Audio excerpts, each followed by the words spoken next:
6 o'clock, so we'll call to order the Beal Early Childhood Center Building Committee meeting for April 10th, 2018 at 6 o'clock, the old Selectmen's Meeting Room at Town Hall.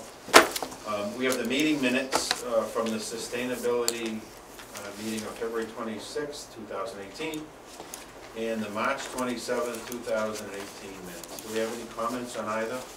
Mr. Chairman? Yes, Val? It was just pointed out to me that the minutes do not have a date on them, so I will add that date. What date? I never put March 27th for the date, so there is no date. So I will add that date. Oh, okay, but we all knew what we were reading. Yes. Yeah. Any further comments? Thank you for the clarification. Motion to accept. We have a motion to accept. Is there a second? Second. All those in favor shall signify by saying aye. Aye. Unanimous to adopt both sets of minutes. Val, thanks for going back out on the February minutes. Item 3 is to review and act on the following bills, schedules, and warrants. We have none that were in for this agenda, so we'll deal with any at our next meeting. Item 4 is to hear reports and review and act on the following matters. Do we have a report from the owner's project manager?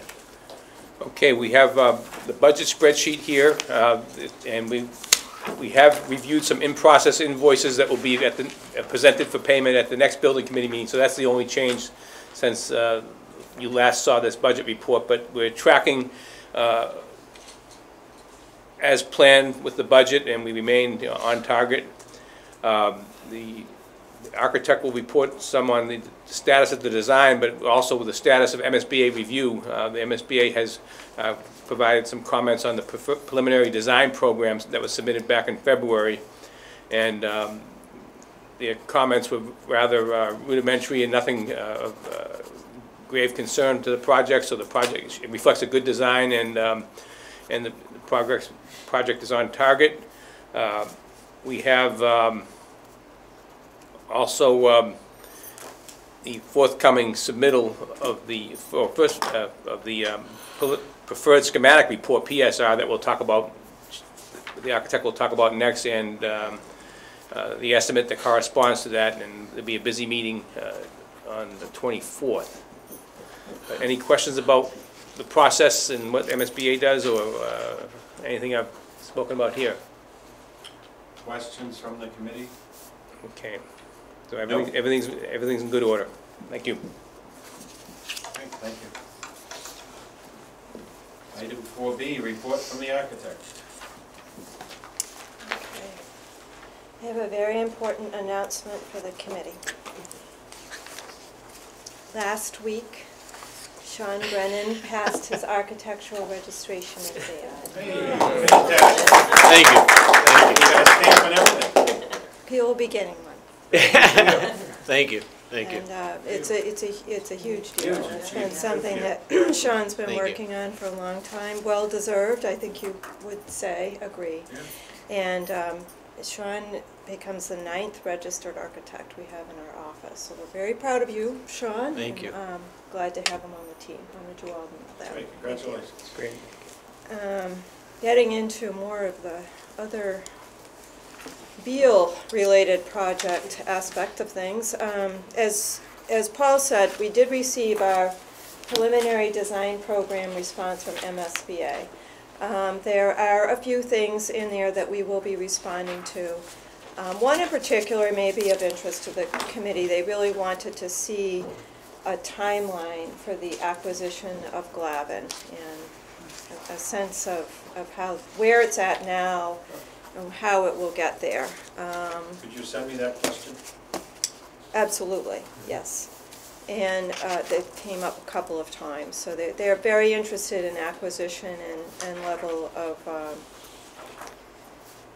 formality for that, I guess, if you will. Another interesting thing was they asked us to go back and kind of include a little bit more about if a K1 option was included in this project. And we got confirmation from them that that was actually just about rounding out the overall objectives of the study as they were brought forward from the beginning. It was K1 for 750 or K4 to 790.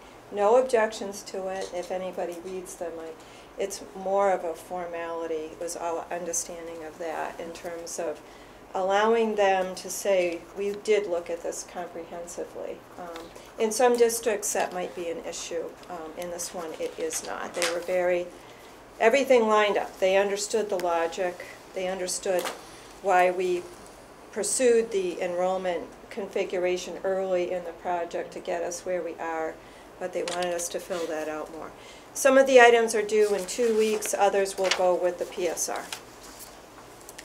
In terms of the status of the additional services for the site work, we have received the traffic reports, and they indicate, just to give you a quick nutshell, nothing tremendously serious, honestly. Nothing that is puts one site over the other in terms of traffic being an issue. They do recognize what we call the sightline issues as you're leaving Lake Street, being able to see either way because of the hills or the turns. They do reference that, and actually Allen Farm is better. They do recommend, as we typically would anyway, a 20-mile-per-hour zone for either site, kind of slow traffic down, quiet things down. They may have other aspects of that. So that's one. The geotechnical report we received from Allen Farm, I think we might have reported there's a significant level of granite on site, which is true, but the additional work that they did indicated it's more of a boulder form than the type of granite that would require blasting. So in that respect, that is a good thing, because it means it could be either excavated and crushed on site, but it shouldn't require blasting to get us where we are. And that, of course, if this site is chosen, we'll look at that much more closely as well. We did receive permission. Oh, yes, Mr. Was that performed with borings, or was that performed with X-ray? It was a combination of test pits and borings. Okay. They used the soil reports that were available to start with, and then they did a combination of test pits and borings. Did we look at a ground scan? Did we consider that? We did not. Okay. Is that something that you've used successfully? I don't want to say successfully, but it gives you a very good idea of what's there as opposed to boulders as opposed to ledge. Okay. Well, maybe we can look into that a little bit more closely, as if the site is selected, we could take a look at that. But if you're there poking around with an excavator, that gives you a good sense, doesn't it, John? Or at least what you can reach? Unless it doesn't. No, but I mean, we took borings, we did, you know. These ground scans are amazing. You know, they'll give you depths of ledge, depths of, size of major boulders. I think the borings and the test pits give you a very good read of what's directly underneath that point, and you can interpolate what's in between. But if you were able, maybe when the time comes, if we have use ground penetrating radar to go around the perimeter of the foundation or some critical areas, it might be an approach if that's a reasonable price for that. It would help with some risk.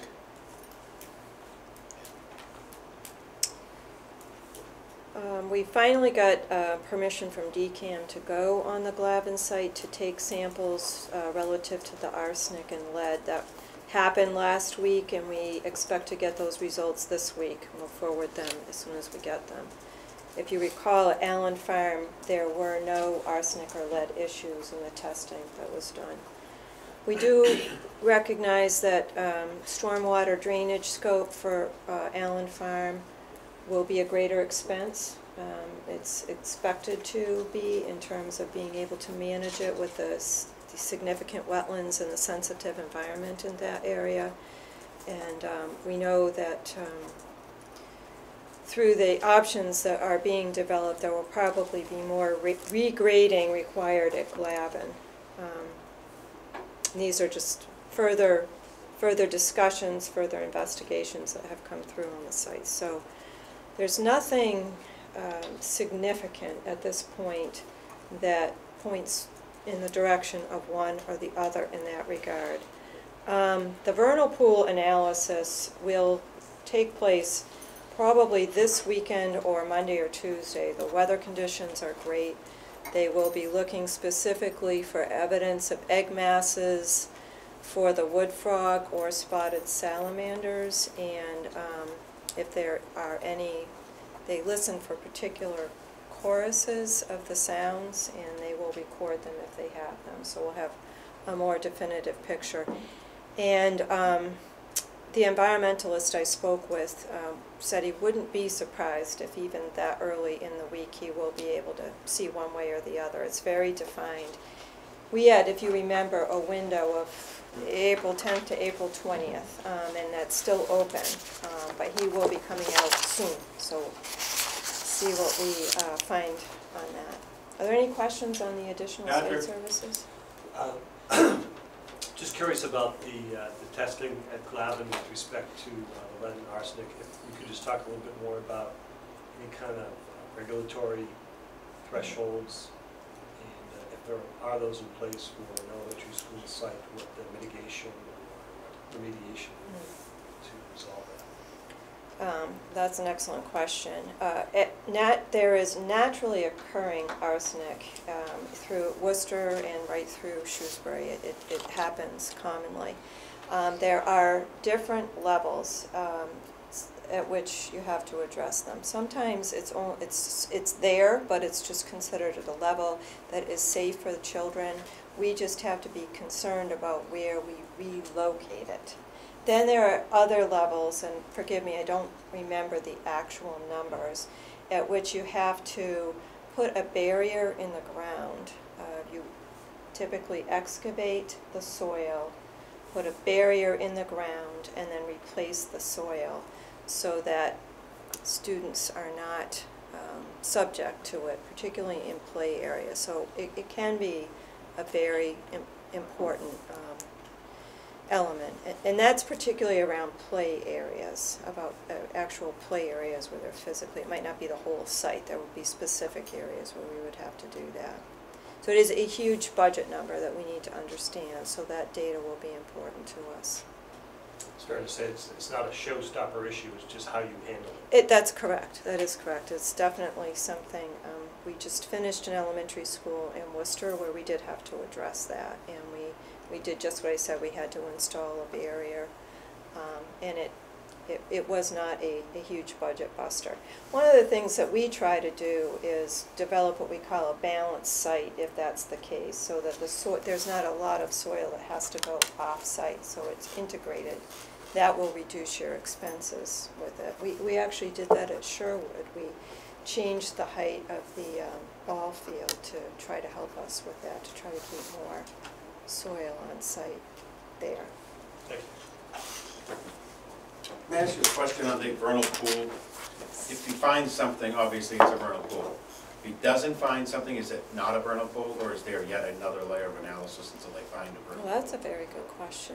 My understanding is this will be definitive in terms of whether it's a vernal pool or not. But So we have our wetlands and we know where wetlands are.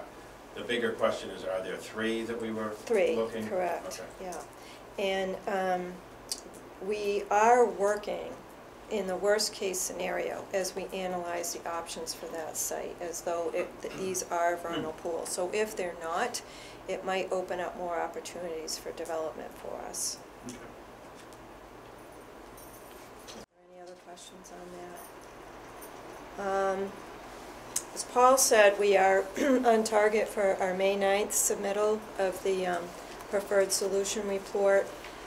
Next week we will have our estimates with us, and we will, as well as the options for your review and approval in terms of voting for the preferred solution. So that's a really important juncture in the project. Our target is the 24th for that? Correct. We have the 24th meeting. So I said next week, in 2 weeks, you're right. We do, the estimates are being done by our independent estimator, as well as PMA has hired one, so they will be, and we have what's called a reconciliation meeting to see if there are any anomalies, any issues with it. So they're still at a fairly general order of magnitude at this stage of the project. It's still at a comparative basis. We have asked to include a figure for realigning Lake Street. That it's about 1,000 feet from sort of one entry to the other. That stretch of it, not the entire street, but to realign it and get those sight lines improved. And we will present that to you as a separate line item. And we have one or two additional alternates that we'll show you tonight that we've asked them to price out separately in terms of the options for the sites. One thing, I mentioned it, I think, 1 or 2 meetings ago, for sustainable design, we have a choice to go with the LEED version 4 or the New England CHIPS Collaborative for High Performance Schools. Our recommendation, based on all of the information that we've received, would be to go with the LEED version 4. And if you're feel that confident in that, we would appreciate approval of that, and then we will submit a scorecard with LEED version 4 in the preferred schematic report. And otherwise, we'll do both until we can figure out what your pleasure is in that regard.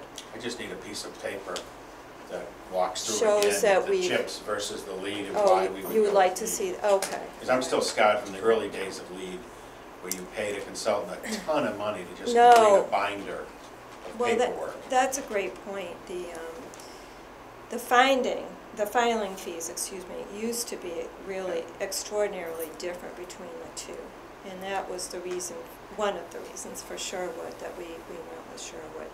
The difference in a sort of thumbnail review is the New England CHIPS requires a lot of documentation of owner training, owner involvement in terms of understanding the sustainable design features and documentation of that. And for Sherwood, we got credit for the students being involved with a project, for example, which illustrates how the features are used in the building. LEED does not emphasize that as much. We have embedded those all in our specifications now, so there's a tremendous amount of training involved with particularly the HVAC and the electrical systems, the lighting and so on. We incorporate that in our spec. They're a requirement of the design now. So, that from our perspective, it's less of an urgency. That's your call on it. And so we've gone through both. We used LEED for the recent Worcester school as well as this. But you're right. They now have modified a version which is really more directed towards schools, and that's what we would be using. So it's very different than it was even 5-6 years ago. So in terms of that, and we will do the filings, and we have a consultant, the green engineer that was at the presentation manages that for us. It's the same burden for us either way from that perspective. So why don't you send around a piece of paper so board members can be comfortable with that? Very And good. on the 24th. We'll do that for the 24th then. With that said, we have continued to refine the options that we've been developing for this project. We had a meeting with the district on Monday where we've gotten closer and closer, and tonight we're going to present those. Sean will take the lead on that. Give you a heads up. These are the ones that we have sent to our estimator for budgeting purposes. Good evening. Thanks for having us again. I just have the bubble diagram here in case anyone wants to reference it as far as the floor plans go. So we're going to start with Glavin. We have 2 building configurations but similar site circulations for both of these options. Kind of give you a lay of the land. Top right is the legend. I'll kind of run through it quick. This red is admin, blue is gymnasium, green is cafeteria, the music, the darker green media center, orange are the art classrooms, so that kind of makes up our core academic spaces we've been talking about. And then we have our academic wings, where purple represents kind of support, special ed, ELL, teacher planning, and the blue, your typical classrooms. Down here, you have the two different floor levels, so you have the entry level and the lower level. Then we have a schematic site section to kind of give you a sense how this building is built into the site. So this is similar to Sherwood. You come in on an upper level and it drapes down over back. The only difference is there's no level up. So on this particular one, you'd come in, the main entrance, come across, you come in on the main level, you have access to all of these. The media center, you would actually look through the top of it, and then on the lower level, you only have 3 wings. So then in this particular option, we actually have 7 neighborhoods, common areas. We were targeting 8. This one just fit into the site a little bit better because the grading rides up on this side. Gives us a little extra flexibility in these wings because they carry a couple extra classrooms to deal with bubbles in certain grade levels as they come through. And then we have enough space for sports fields, some tot lots. And what I'm going to go to now will really give you a sense of how the day-to-day operations of parent pickup and drop-off will occur. So in this option, parents would come in the northern curb cut, come around. They would use this paved play area as their pickup, which is similar at a lot of the other schools in town. And then they'd head back out that same entry they came in. The buses will come in the southern loop, come around the parking lot, queue up, pick up the students at the upper level. This little inlet here is service for the cafeteria and kitchen. Then they'll head back out the direction they came in. Then from there, to kind of give you a sense, when school's in session, given that the paved play area, whether you deal with this with cones or gates, we'd really want to train the parents and limit circulation to this upper portion. They could come and go from any direction they want, utilize the parking lot. As you can see, day to day, there's 180 parking spots. We were originally targeting around 120, 130, with the end result on special events to be in the order of magnitude around 350. So there's 152 here, there's 28 here, and then during special events, which is here, we really want to kind of maximize paving areas, not really pave the entire site, but give you the parking spaces you want to achieve. In this particular option, we achieved 355 parking spots. The way we did that is we actually turned the entrance and entry into a one-way. So people would come in and they could parallel park along the outside of this loop, and cars could pass on the inside. We'd use the paved play area for additional parking spaces, and in total, that's how we end up hitting the 355. So this kind of configuration of the L classrooms is really key to the educational delivery and coordination across grade levels. And your stormwater is dealt with where? So there is an existing easement that goes out the site out this way.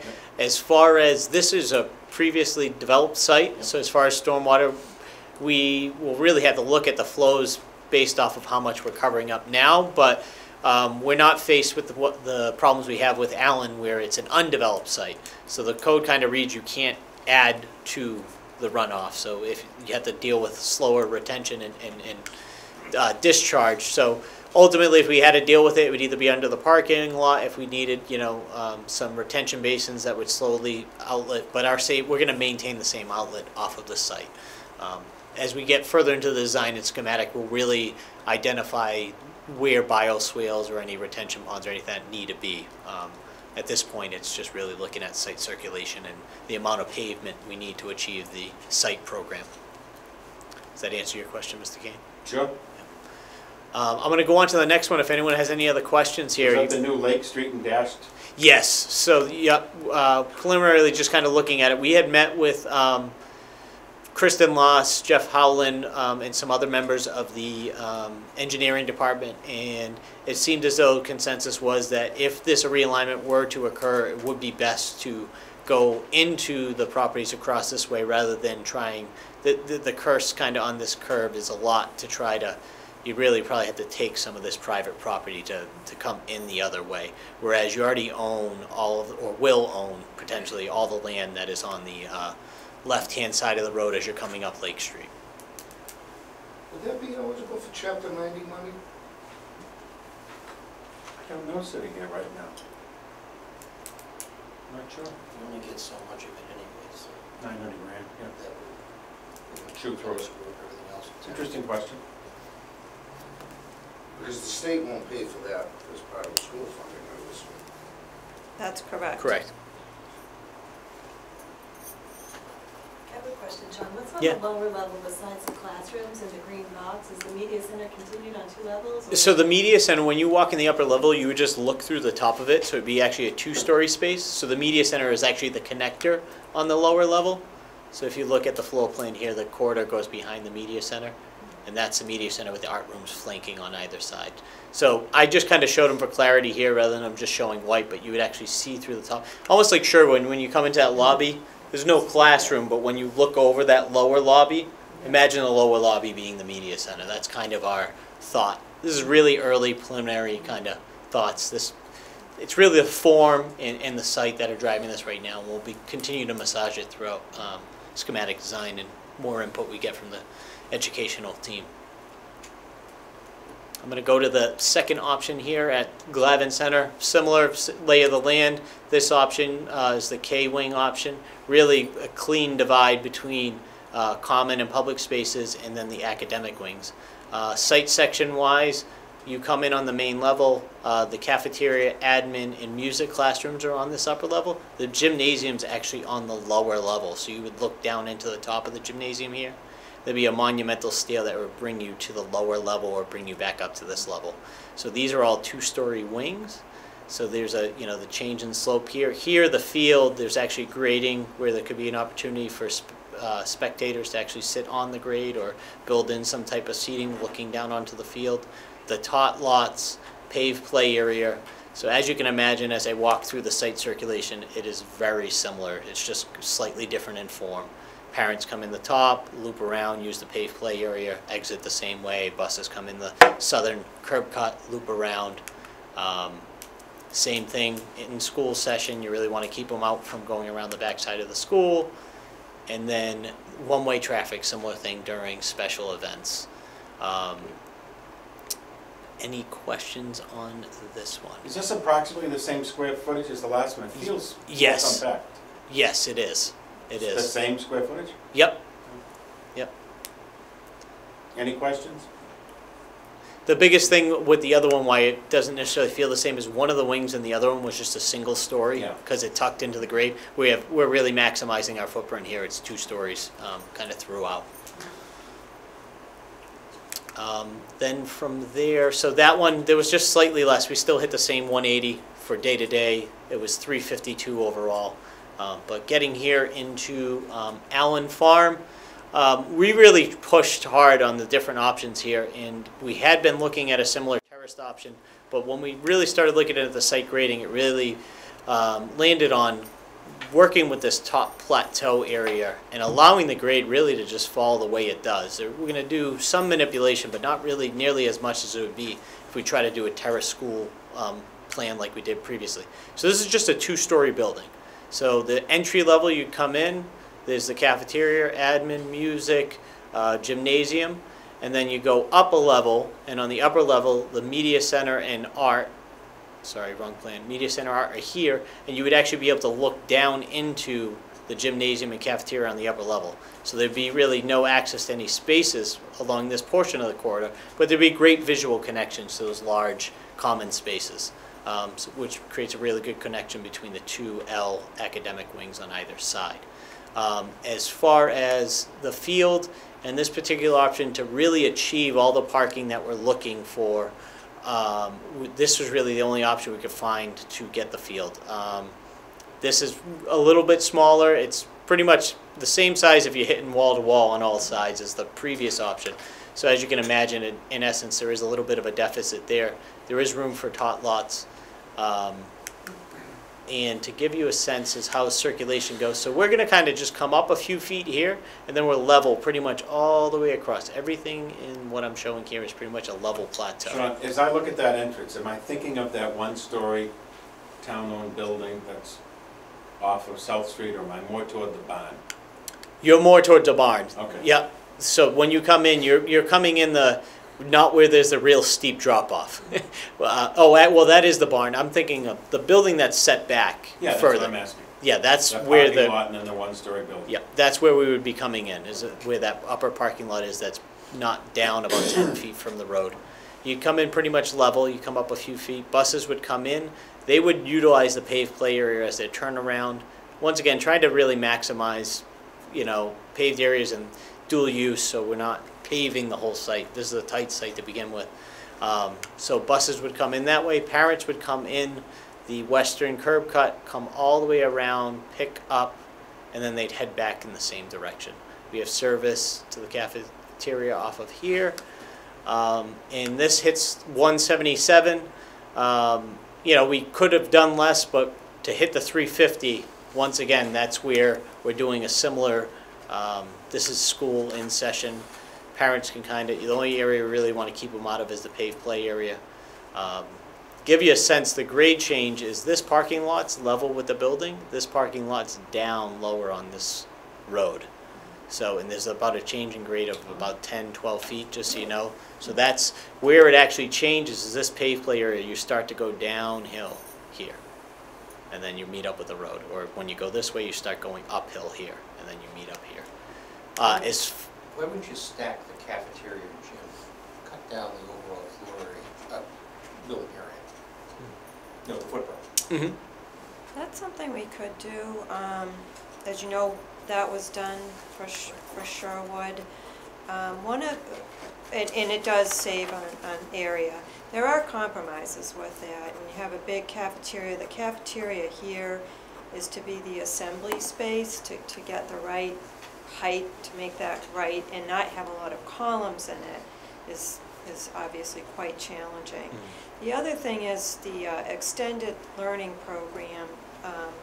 For that, there's great interest in terms of having as many of these core facilities together, kind of like the Floral Street layout, because the kids come in and they get dispersed to all of those areas very quickly. But it is a big difference that this cafeteria will be used for the assembly space here, whereas at Sherwood we use the gym. So. What? Joe? Why do you stick the thumb out off of South Street there? So now, a lot of it has to do with the change in grade and also the separation of these curb cuts. So given that we were kind of embracing the grading and staying a little bit lower here, either I'd have to bring this road up a significant height to try to do a boulevard. That would almost be like a commercial plaza. That would be a little more intuitive, that they're in close sequence with each other at least. But then we would have to do 2 lanes in and 2 lanes out, which kind of scrambles the whole circulation, wouldn't work for this particular option. Otherwise, as you can imagine, you'd have 2 roads next to each other that are both going in and both going out. You really would run the risk of someone going in the wrong way and colliding head on with somebody if, as you can imagine, like I said, if there's a road in, road out, and then road in, road out, 2 lanes. Does that make sense? Are you following my? Yeah, I just don't like the wasted areas. Mm-hmm. The other thing that this helps us with also is, given that we're lower, is meeting up with the grade. As you know, the barn area, where it's close to the road, we got like a 10-foot drop there.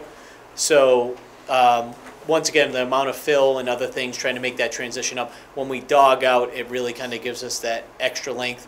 And the other thing that is great about this is having the parent pickup here, we're actually able to handle over the 120 cars. It'd probably be like 150, 160 because of the extra length. It also gives us the option, which you'll see in the next one, to maybe pull this parent pickup back a little bit further because we have the added length.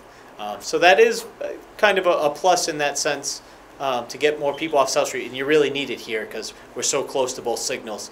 Lake Street, if you're coming from the south, you have a little more forgiveness. If you're coming from 9, not as much backing up in that direction. But this way, both directions, you really could be up against it quite quickly with the signals. John, am I reading this correctly, that there's a giant retaining wall? Yes. So, yep, there is a wall that goes back and goes forward here. 14 to 20 feet high? No, 12 to 14 feet high. Okay. We had looked previously at having the building like the other sites straddle it, but what happens is this hill, there's a pretty decent slope across here, but then it starts to roll up on itself. This starts to become higher naturally here. So you kind of have this plane that when you come in, it then flattens out on you. So we really wanted to minimize how much we had to move the earth. The other thing with this that we see as an option as far as stormwater is the large retention tanks underground could easily occur underneath all this parking here and be able to have our outlets. And in the next option, you'll kind of see another reason why we looked at this to maximize the potential on the site. So in the next option, the idea is, special events, similar idea, do one-way queuing to queue up cars parallel along, and we get to the 350 spaces. As you can imagine, there was a lot of pavement in this option, so we try to think of how can we reduce pavement even more. What we looked at was actually doing a single-story parking structure.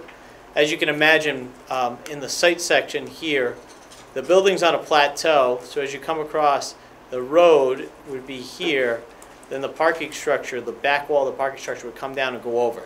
So it'd be an open-air deck on top. So you just drive in on top. We could even have the depth to do some grass and some plantings around the side. I'm going to go to the next one so you can see a little better. You could do some grass on the corners. And then there'd be a deck below. Now that deck below, unlike any other parking garage you think, is only one bay of parking deep. It's not like you're coming around another whole ramp. It's just one depth, and the whole side of it would be wide open. So the daylighting of it, they would actually probably be the most popular spots on campus because they're covered from the weather that we have. And as far as lighting them during the day, you wouldn't need to turn any lights on really at all because of the southern exposure and the amount of light that would come in. At night, obviously, you have special events going on. But what that allows us to do, as you can see, is it allowed us to pull the parent pickup back here and really get a nice field up where that larger parking lot was. What it also does is day to day it gives us 240 parking spots rather than the 177. So when we maximize that, it really is a great benefit in that sense. And then it allows us to overachieve on our special events parking along the road. We end up getting some additional spaces there. Same building floor plan. Tot lots moved slightly because the field moved out. But parents would still, like I say, come in, pick up here, and then go back out. Buses still come in the main drag and go back out that way. Sean, I'm sorry if you said this, but I missed it. Why not move the whole building this way to take advantage of the drop in elevation? Am I missing something? Move the whole building Toward Bob Cox. this way. Yeah. So Move it this way. building is just a flat 2 stories and goes up. There's no terrace in this one. That's why we weren't trying to put the building on to where the major change was going to be. No, I know that. So Oh. I'm asking He's you, asking why why not? we didn't. Why we didn't? Yeah, why not? Well, when we looked at it, it actually didn't give us a lot of room as far as site features. The fields would become even more compromised in their size. Really? Yeah, parking, it really, we didn't find the benefit that we did when we looked at this plan. No. I actually believe I have the scans. These were the preliminary, very rough sketches, but see, this was one option. What would have happened in this option is parents and buses would come in the same way. So they'd come in, buses would come around, peel off, and queue up along here. Parents would continue down and around. They'd come around this parking lot, and then they'd pick up on a paved play area that would be here. And what this building would do is this was 1 stories, this was 2, and this was 3 stories. 2, 3, 3. That's how this was going to be. And what there would have been is a huge retaining wall along this whole length, and it would have to come into the side of the cafeteria. And that would actually have to be a 15-foot change in grade to then be able to So get... you were dealing with the change of grade there as opposed to... Exactly. Yes, yeah. So, because what ends up happening is, if we don't have a piece of program that we can shove into the hillside that doesn't need daylight, you really have to finger out the back, and keep like a backside of a gymnasium or some mechanical space or something buried into the ground, and it just became very difficult. And it wasn't. We had some options where they were just 4 fingers coming out, and the L configuration for the cross-grade curriculum coordination and bubbles and all that other stuff. It really didn't meet the educational program as much as we wanted it to. It was the other reason why we moved away from those options. Thank you. This was another one where we split it. Say we stayed high here, buses came around and left. We actually brought parents in the other side and picked up. This was actually 30 cars short of the distance we'd want for parent pickup. And that part of that reason is you bring them in, they would have to pick up on their way in. We couldn't loop them back around because you'd be on the wrong side of the road. Then you had to cross traffic again, which would be really a really big mess. And in this option, same idea. We'd have to have a larger retaining wall along here. And as you can see, doing the fields, we have to grade down the hill a little bit. It'd be a compromised, field here, and then maybe a smaller play area. I think as you drive by, the barn takes the edge off the main change in elevation. Yeah, it does. It does, it Yeah. doesn't strike me as Perceive it. having that elevation that you would work with. And then, yeah, these were some of the That others. was, I just wondered. Yep. So you've asked for those 4 options to be priced, did I hear you correctly? Yes. Obviously, the Allen Farm one, we have one, but there's an alternate to include the parking garage, basically. We had one building design. So on the 24th, Yes. when will we get stuff to start reading through and crunching through? Our reconciliation meeting, I'm looking to you, Paul, is Thursday, the 19th in the afternoon. So we're hoping that we can, and then we have to take that and develop it into the project budget. So we're hoping that on Friday, we will be able to distribute that. So before the weekend. So the distribute- 20th, we expect to get something. Mhm. So this is helpful, I hope, because you've been able to look at these options. You'll be able to correlate them to what the estimates are. So in advance of that, we'll get the lead versus chips piece. will we? Okay, very good, we can do that, I sure, think it'd be this easier for week. us to get fed a Understood. variety of things. Good, good point. And then we'll figure out, we have posted, Val, the 24th for a regular meeting, and then the 25th and 26th in case we need more Correct. time, correct? Okay. Any other questions, comments? I'm John? assuming that the state isn't going to pay for a parking garage. Our assumption is it will be over the cap of what they would pay for. They won't, you're right, let's put it that way, right, Paul? 8%. Right. Wouldn't pay for it, but otherwise, because the site work, there's a cap on how much site work they participate in anyway, and we anticipate when the site, value of the site work exceeds 8% of the building cost component, that portion above that 8% is fully town funded. So in either, with or without the parking deck, you would be over that percentage, so, but yes, you wouldn't be reimbursed for that portion of it, whichever way you went. So, to John's point, I think it would be very helpful if we have 4 cost estimates. We need a cover page that gets rid of all the hoo-ha and says, here's what the 4 project costs are. And I think it would be very helpful if there was a subsequent cover page from you guys that spoke to, probably from you, Paul. This is what's within the MSBA, this cost, Yeah, as estimated, is outside of. yes. Because we know we have costs related to Glavin, we have roadway costs related to Glavin, we have other improvements from both sites that won't be covered by the Commonwealth. It would just be helpful to go into this Yeah. knowing what we're on the hook for, what we'll share from the outset, so we're not into one of these, Yeah. of I thought it was this. So we come in on the 24th and we have a very clear sense of the 4 options and the costs and what are part of a deal with the Commonwealth and what won't be part of the deal. It's our intention to have, it's, the MSBA calls it a Form 3011, but it'd be a total project cost spreadsheet, and they have, it's their spreadsheet, it's all populated with calculations that calculate the site restriction, other square cost restrictions, so you'll have, we'll just plug the construction costs into each one of these spreadsheets. The soft cost, a lot of that will be the same regardless of which option. And then you will know at the bottom of the spreadsheet estimated MSBA participation, and estimated town share for each option, because you could have a situation where one option, they're close in value construction cost, but there's a difference in MSBA participation, and then what you want, is most of interest to you is what the town's share is. Yeah, will it be big enough that we can actually read it? I think we can do that. Okay. Patrick? Just another question with respect to the cost estimates. Is implicit in these cost estimates that we're going to meet the requirements for the additional 2% reimbursement on green environmental piece or not? The scope of work that we've included would be applicable for that additional 2% reimbursement. So we would make the, so we would add the base reimbursement rate and add the 2 incentive points for the purposes of these calculations. Right. So I just want to make sure that the cost estimates had that implied, that whatever additional capital upfront work is required to provide the necessary 2% additional, that if we know that upfront, that'll be helpful. And to that type of point, will you have an estimate that has the 2 methods of engagement with the contractor?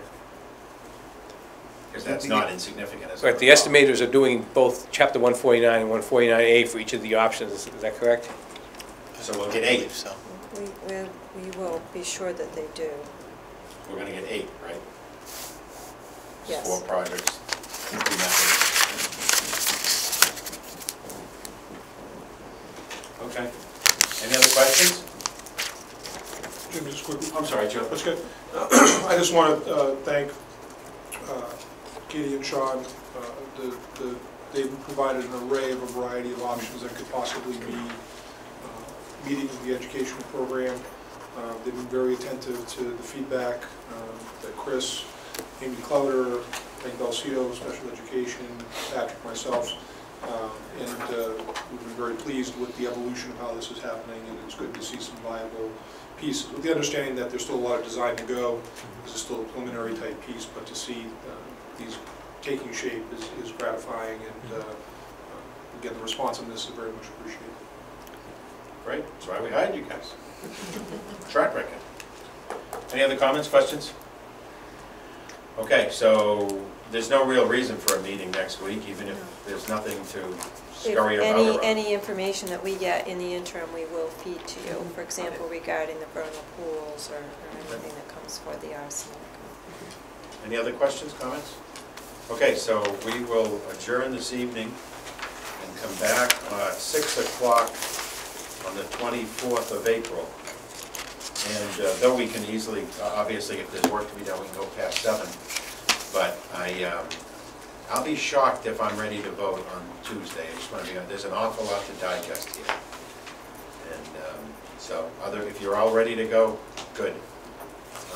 But I think there's a lot to digest, and that's why we posted the other 2 meetings. So none of us should feel rushed or anything in the interim. So, having said that, motion. Go ahead, John. Will we have had to have voted? Will we have had to have voted by your May meeting with MSBA? We really need your vote by the April 26th date in order to get everything together that we need to get together for that submittal. Once there's a preferred solution selected, there are certain requirements. We have to do additional work to support that, to show more about it. So really, April 26th in terms of meeting our dates. So that's why we got the 3 nights in 2 weeks. In the event we want to come back and forth, we ask questions, they can go back. That's why we posted those meetings, so that we're not rushed. Okay. Now, do you have a school committee meeting on the Wednesday? We do, but we're gonna need time to talk to the full committee beforehand as well. And we've got a tight timeline for that. Yeah, so we should probably you have a 7 o'clock that night, right? Yes. Okay, so we should repost the Wednesday and Thursday's Val at 6 o'clock. Let's repost that with the school committee in mind. All right, great. If there isn't anything else to come before, we'll have a motion to adjourn. So moved. Second? Motion been made and seconded. All those in favor, signify by saying aye. Aye. Opposed, motion carries. Thank you all very much.